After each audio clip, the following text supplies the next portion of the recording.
Hi, everybody. It's Cindy with Candles and Supplies. Thanks for joining us. Today we're doing sand candles. These are super, super fun. So give us a shout out if you're on so that way we know like this is actually working and our internet connection is good and stuff like that. Um, so we're actually making things today. So sand candles are maybe that sand candles were one of the first candles I ever made. So I was in third grade and I had a teacher called Mrs. Hokelander. I thought she was awesome. I mean, like she was hippie-ish and always had clogs on and this and that. And one day we made sand candles where she brought in boxes of sand and we got to make shapes in them and stuff like that. And then she poured in this like red burgundy wax that smelled like mulberries and it was just the best thing ever. And then we pulled them out and took them home and it was one of the most amazing things in my life. So that started my love for candles. So I've always had a sweet spot in my heart for sand candles. So what a sand candle is, if anybody's made sand candles too, so put a shout out in there, made them, love them, whatever. If you're going to the beach this weekend, July 4th weekend's coming up. If you're going to the beach, this is something that you could take along and do on the beach. You can do it in your kid's sandbox. They're super, super easy, super fun. A good summertime activity too. Just kind of, lightens up the mood. And a good summertime activity. It's also a good thing. So like not too many people, like when you're going to craft shows and stuff like that, if you're selling candles or events or whatever, a lot of people have jar candles everywhere, this and that. Sand candles, you don't see too much. And you can do a lot of fun things with them too. So what a sand candle is, it's a candle, obviously, it's got a wick, but we use sand as the container around the outside. So when you heat wax up really, really hot and you pour it into sand, the wax oozes itself because sand is, like a granular kind of material. The wax oozes itself into the sand and becomes its own container.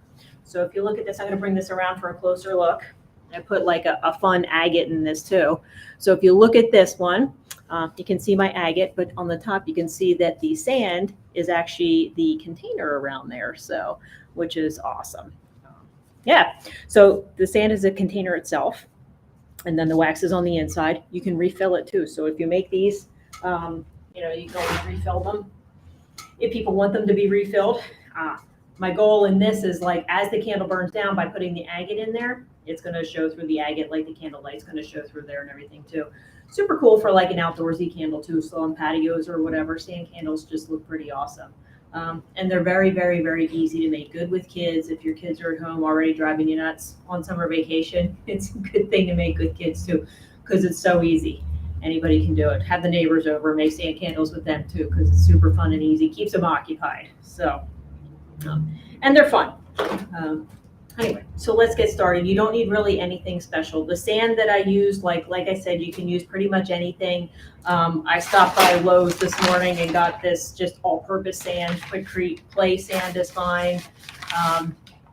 Something a little more granular would be fine too. I've traveled out to like different beaches and they had like granular sand and made that. Like this sand's a little bit darker and a little bit more granular. I don't know where I got that, but it was in one of my travels. So, but anything's pretty much fine as long as the wax is going to soak into it. You don't want anything muddy, like you don't want clay or mud or anything like that. It's got to be definite granules like sand.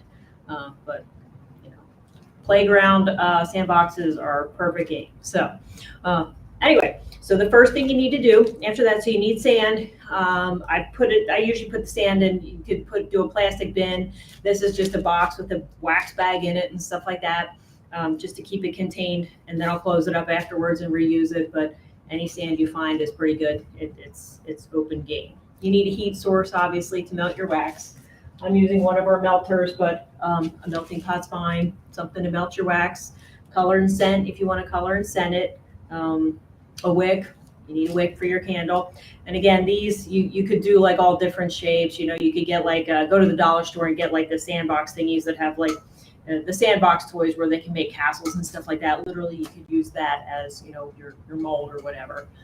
So pretty much any wick will do. I like a cord wick because they stand up nice in there. So once you pour the candle, you'll see you need it to stand up and just hold its shape for a while. So I see lots of people waving. Hello, everybody. So Connie's on here too. Hi, Connie. I think about you every day. Got thoughts and prayers coming your way. So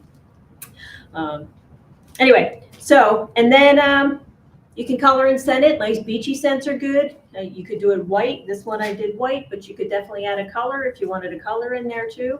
I have another idea for a sand candle that I'm going to try later on. So a different type that's going to be like a totally different twist on everything. I think it's one of those things where I think in my head, hey, that's possible. I'm going to do that. So I'm going to try that later on, and that may be a future live if it works out. If it doesn't work out, then just another failed idea, but that's fine. I tried it. So I like trying things. All right. So you have your sand. What you want to do is just get it a little bit wet. So you want your sand to be packable. I'll tip this up a bit so you guys can see it.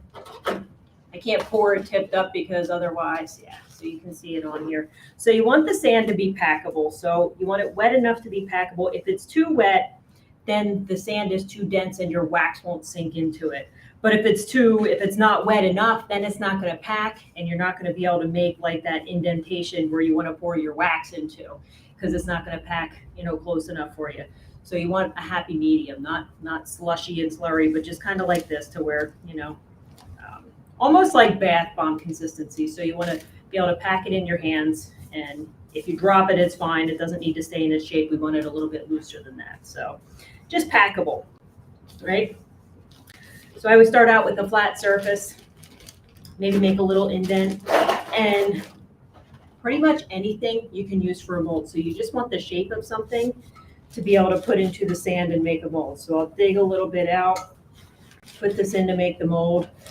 This one's a little hard to get straight. So, and then you pack the sand around whatever you're using. So for this one, I'm just packing it around the bowl. I'll do this a couple times so you can be able to see it. And this is what keeps people occupied, kids occupied and stuff like that. They could do this forever and make lots of holes in the sand, and then you just pour wax. Tell them to pop the wick in when it gets cooler. So, all right. So this mold's all packed in, and I just kind of built the sand up around it to get like an edge around the top and everything. And then you take this out, and this is just like a dollar store bowl. This is nothing fancy, but you can see it made a nice void in here that kind of looks like a candle. You can also do fun things like, I put an agate in here. You could put shells inside.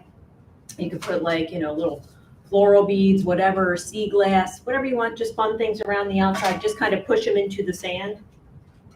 I have a little starfish here. I'll put that in. So I'll put it on this side so you guys can see it. Put that little starfish in there. So the wax will hold the starfish in, but the sand will be around kind of holding it in place while I pour the wax in. And then I'll put in another shell just for fun by the starfish. Poke it in there. So I'm just going to kind of push that into the sand. That way the wax holds the shell and the starfish in place. I'll tip it up so you can kind of see it. And you guys can post your questions in here too. And I'll get to them at the end. So I have a couple things in there, and just by moving the box, it cracked a little. I'm not going to worry too much about that because the wax will go into the cracks and kind of hold itself and everything. So I'm not going to stress over that too much. But if any bad thing happens and it cracks too much and stuff like that, though, we can do that. You can fix it in there. Yeah. All right, we'll get this all ready. So this is packed, but not like too, I didn't really jam it and pack it tight, because when I pour the wax in, I want it to be, loose enough for the wax to sink in. Okay, so we got this all ready.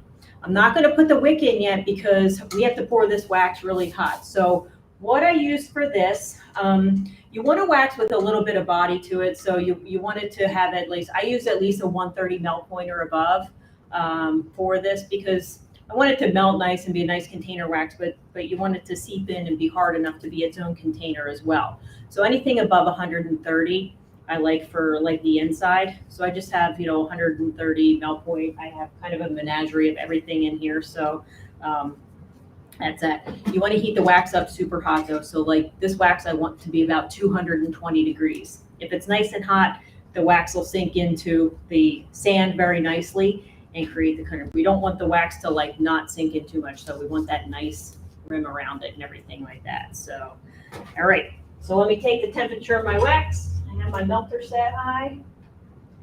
We're good. We're at like 224 degrees. I did already put my scent and everything in there so that we would be all ready. We're at like 224 degrees. That's good. You want it to be hot. You can even go a little hotter than that. We'll crank it up for a bit because by the time we tap the wax out, put it into the pot, it's going to be cooling off a little bit. But we want it to be hot because we want it to seep into the sand. So this is the part. So if you're doing this with kids and stuff like that, just have them step back. It's going to be dangerous. Let me pour your wax, and then you can come over later. So just, keep people away just in case it kind of splashes out or whatever. Sometimes I find when I'm pouring, it just wants to make little divots. It never really splashes or anything like that. But anytime you're playing with wax that's warm, that's above boiling and stuff like that. You want to kind of keep people away. You can pour it and then they can watch it cool because it's kind of interactive when it cools and stuff like that. It cools very quick with the cool sand around it. So the wax will harden up pretty quickly for you. All right. I lost my milk. There it is. Nope. Let me grab a pouring pitcher here. And you could get all technical and measure, like how much wax this holds and stuff like that. I'm not, because this is art, so we're going to go freestyle. Keep it artistic. I'm not going to color the wax either, so I have another example on step 2 of colored wax, so I'll show you that. But that looks cool too. But if you're going to color it, now would be the time. Color sand it now. Get it all ready. Okay. So I tap the wax off. It's 222 degrees, so I'm just going to gently pour it into my sand void here. Sometimes it wants to make a divot where you're pouring the wax into. That's okay. It does it. The wax or the sand is very it's a lot heavier than the wax, so it just goes to the bottom anyway. Tricky thing about this is when you put whatever you're using for your mold. So like this, I use the bowl. But you can also, you could use a jar. I use this for another one. You could use a jar. You could use, this is an empty peanut butter can. Whatever you're using, you want to make sure it's about as straight as possible. Because then when you take it out of the mold, if it's not straight, it's going to kind of be crooked. So that's a hard thing to do. If you have a level, that might be a good idea. I didn't think about that, but you can use a level. But literally anything you can put in the sand to make your mold, right? You can put this in, whatever kind of makes a container. If you have a fun one, we don't have any fun bowls around here. I was looking for some type of fun bowl with a little dimension to it, but we don't have anything. So, but that would be fun too. So the wax is poured in here. I don't know if I can tip this where you can see it, but let me, I'll bring the camera up where you can see it. So the wax is in there. You can see it's clear and it's already starting to cool. You can see the starfish and the shell in there too. So that Instagram people, I'll bring you over. See, there's our poured wax. It's already cooling. So you can see it getting a little bit, I call fuzzy colored on the bottom. So where it's cooling because the sand's cooling it off. So once it gets a little bit cooler, that's when I'm going to put my pre-tab wick in here. Actually, since this is wide and I used a bowl, I'm going to use 2 pre-tab wicks. So that way it burns a little more evenly. So, and then these, I picked the zinc core.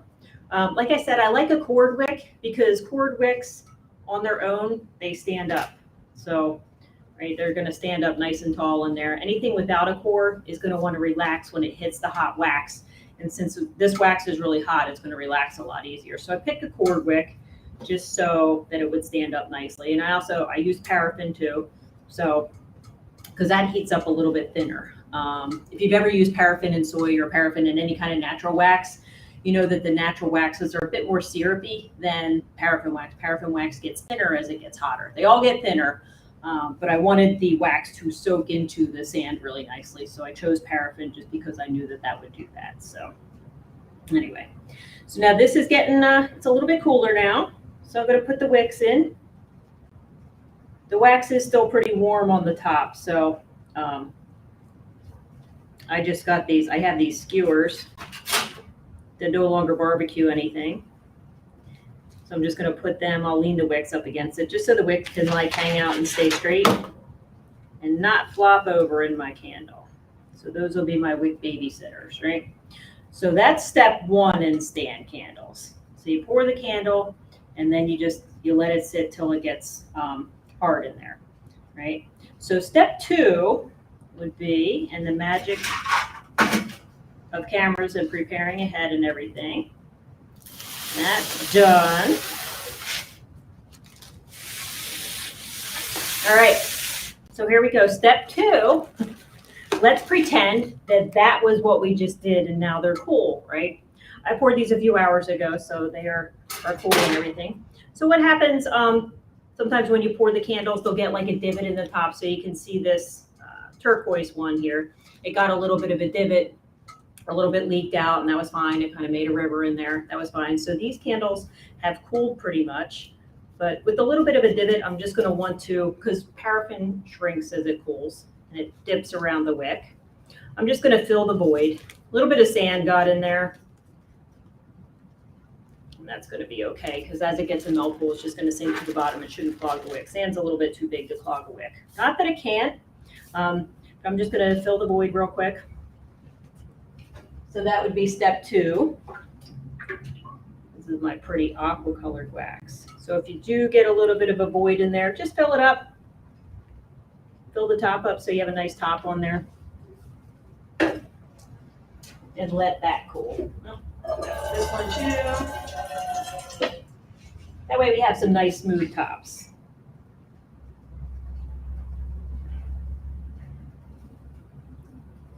And again, the candle's just going to hang out there, and we're going to let it cool for a few more minutes. These should be ready soon. Yeah. Keep them on there. Be pretty cute. You could probably shove like shells in there at this point too. I'm going to do that. I have some fun little shells that I'll put around the side, just these little tiny ones. I like collecting natural things anywhere I go. Probably illegal in most places, but it's a good memory of where I've been. My parents lived in Florida, so I had like an abundance of shells. We would always go to like Sanibel and stuff like that. Shells amaze me. They just fascinate me. And I love every single one I collected, so it's not like I collected them without a purpose. So I'm just going to put a few shells in here just for decorations, just for fun. So my hot wax on top that I filled my void in will keep them in place. All right. So then when that's done cooling, is actually step 3. We'll set this aside where you guys can still see it. So step 3 would be where we pull the candle out. So these aren't quite cool enough to pull out yet. But I'll show you, we'll demonstrate this in a couple minutes, like at the end, I'll show you how to pull it out. But in the meantime, I made another one of these bowl candles. Same bowl that we just poured. So I pulled that out, and then sometimes the wax does goofy things, like if there's cracks in the sand, it'll go in the cracks and stuff like that. So you want to kind of, correct that. And then originally, I had put these floral beads in there, but they didn't actually stick by the time it came out of the mold. That's why there's those voids. But we're going to see if we can get them to stick now.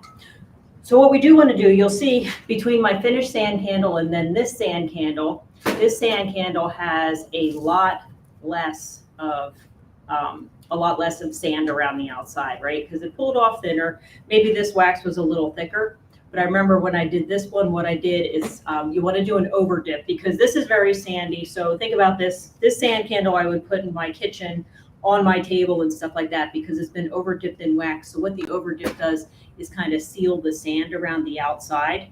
This one hasn't been over dipped.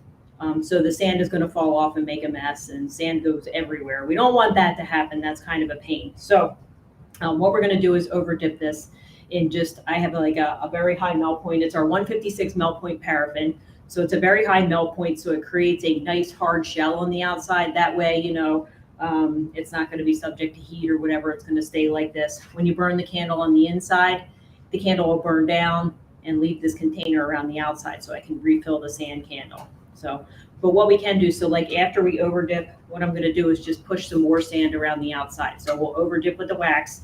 It'll have hot wax around it. And then I'm going to put some sand in here. Just get a little extra sand. I'm going to put it in here. And after we over dip, I'll put it back. I'll put the bowl back in there and kind of scooch the sand around it. So we'll get this to where you can see it too. So this would be the last step. And we'll just kind of pack some more around there.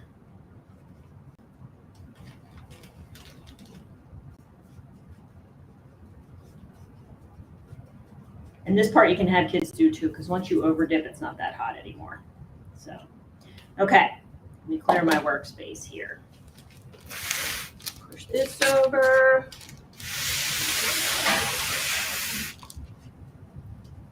This over.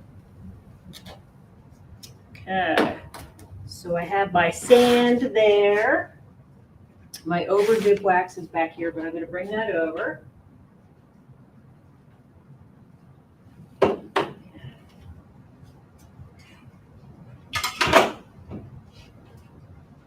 And this kind of, once you over dip in the sand, so some of the sand gets in your wax, and this is just clear, unscented hot wax. So the sand's going to get in here, so your over dip container should be something that's you can clean out easily, all right? This will hold the heat. And so this candle, I poured it about 11 o'clock this morning, so it hasn't been that long, but you can see the sand made it cool pretty quick, so I can hold it by the wick and everything. So I'm just going to go in, I'm going to dip it in to the wax, not for very long. Put it in my sand and kind of put some sand around it. That sand will stick to all the places where the hot wax is. And I'll just do that a couple times until I get like a nice sandy base around the edge and the bottom.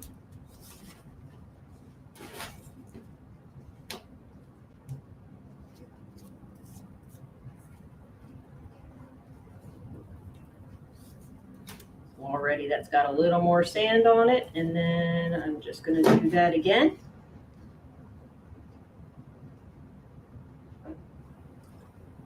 I'm just going to keep dipping it around and putting my sand around until I get enough where I like it. It doesn't get it very hot. Even though my wax is like 200 degrees, it doesn't get the candle very hot. All right.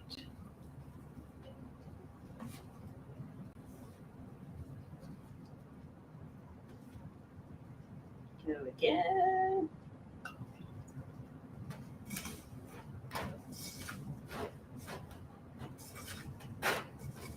All right.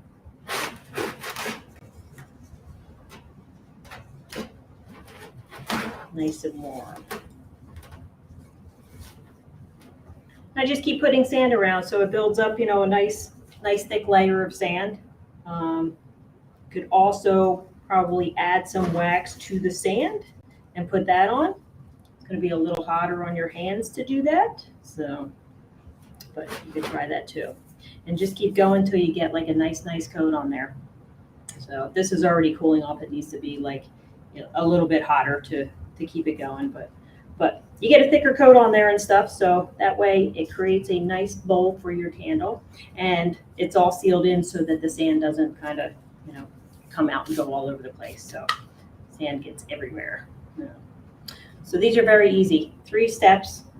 Get your sand box, pour your wax in there, put your wicks in, and then refill any voids. These are ready to come out now, so they're already, our re-pours a bit cool enough to pull out. I'll bring this box back over for you to see. And what I'll do, I don't think you can see that. All right, now you can see it. So what I'll do is just remove some of the sand around the outside, pull that thing off, and then just kind of gently pull it out. This one I used the peanut butter container for, so. And that came out like that. So this is a color, it's going to be a little bit colored on the outside. But this is just an empty peanut butter container. So I put it in the sand to make the mold and then poured the wax in there. Yeah, there's my blue colored wax. And just did that. So that's what that looks like. So this is all ready to over dip too. You can over dip as soon as you pull it out, and then just pack some more sand around there. Probably a good idea since I already have the void in there. I could just over dip it and then put it right back in. And yeah, that'll do it too. So anyway, that's how to make sand candles. So they're very cool. They're very fun. Actually kind of looks sugary. You can also use, so like some variants, if you get any colored sand, you could use the colored sand instead of just regular, tan sand. So a lot of times, different stores will have, like white sand or blue sand, red sand, whatever, red, white, blue sand for like Independence Day would be super cool. But you could use colored sand if you want to. Put different decorations in. So just have fun with it. It's a fun project and stuff like that. Make different shapes. You could make it in different shapes and stuff like that. So they're super fun. But I'm going to go through the questions, see if you guys have any questions. If you can think of anything, put it in there. So but good weekend activity. So let's see. Instagrammers, no questions. Cool. All right. Tammy's on. Hi, Tammy. Hi, Connie. Connie says, brilliant use for the many bags of sand you recently acquired. So, yeah. Connie asked if you can use coconut wax. I'm assuming, Connie, that's coconut wax. Coconut wax is pretty, you want something that you're going to be, so since we have to over dip it, you want something that's going to be, solid enough to over dip. I'm not sure coconut wax. It might be if you lift a coconut wax candle up by the wicks may not be, the wax might melt around it. Coconut's also pretty thick too, so I'm not sure how that'll absorb into the sand. So you're certainly welcome to try it. It might actually even be better because it's a bit stickier, so you can see how the sand wants to fall off the paraffin, but the coconut wax might be a bit stickier, so I'll try that. Just typically you don't want something super, super soft in there, so. That's it. Let's see. Yeah, very beachy theme is very, very cool for a beachy theme. Could you pack the sand inside in a shape? Yeah, absolutely. Do different shapes like starfish, whatever. Definitely pack in different shapes, different fun kinds of shapes. So I didn't have any fun shapes. We were looking for a fun bowl around here, but we didn't have any. So, all right, love this idea. Yeah, definitely. So now's a long holiday weekend, so it's a good time to make some sand candles. They're a lot of fun. So they're good. I mean, like, I guess any age would be good to make sand candles, not just kids. So, because I have fun making them, I really like making them and stuff like that. So, but have fun, and you can keep posting your questions in here. We'll monitor this after we're done and everything and answer any questions. And I'm sure we will have a blog post on it soon too. So, but thanks for joining us. Have a great week and see you next time.